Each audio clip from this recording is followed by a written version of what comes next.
for me, activism or the act of trying to make a change starts from, first of all, belief, but also the belief that you can bring together what you um, feel internally and bring it to the world itself. I think there are different versions of what a perception is a lot of times, and I feel my activism is bringing into reality what I feel my reality is when I'm feeling like there's something I need to talk about, there's some change that needs to happen. I feel my art is my way of bringing about that reality in some way, like making it more tangible, making it, expressing it, bringing my own perception and putting it into the surroundings. I've questioned why people are activists. I questioned if I should be one. I've questioned where I belong in the spectrum of activism. And it's hard to believe that I can demonstrate and cause a change that way. But going back to the answer that I gave before this, I think it's an activism for myself, most of all. I just feel like what I do is who I am. And the more I stray away from acting for about or on things that I believe in, the further away from myself I feel. And I wouldn't call this a selfish act that I'm doing, but it's definitely a part of me that I really explore because I feel it has real world significance, and I think it might help maybe a few, if not many, to understand their own beliefs and understand themselves. I think that's why I do it. Yeah.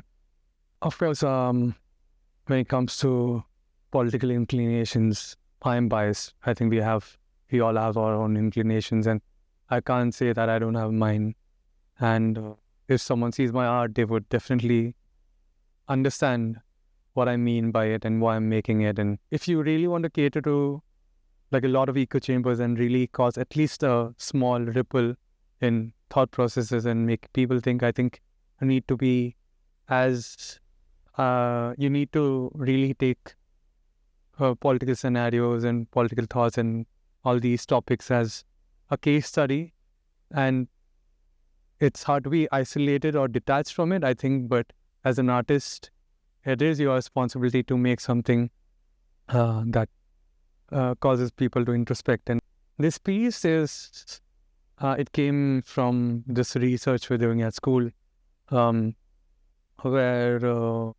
we were all allowed to think about and analyze things that are a part of our own personal researches, for example.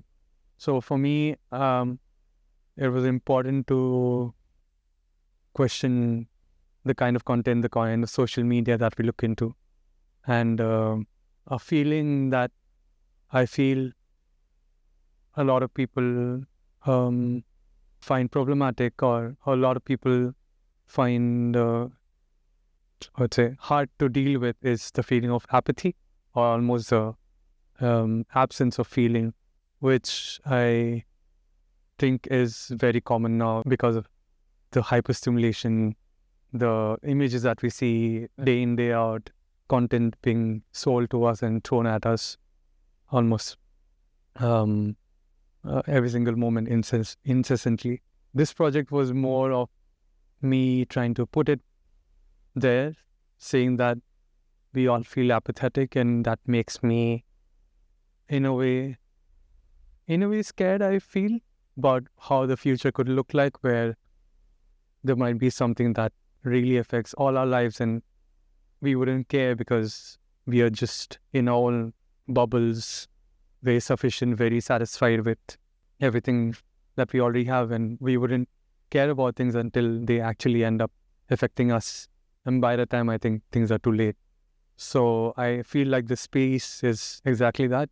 It talks about that, this kind of life where we all are just obsessed and engaged and consumed by our own materialistic interests, and everything outside is beyond our empathy.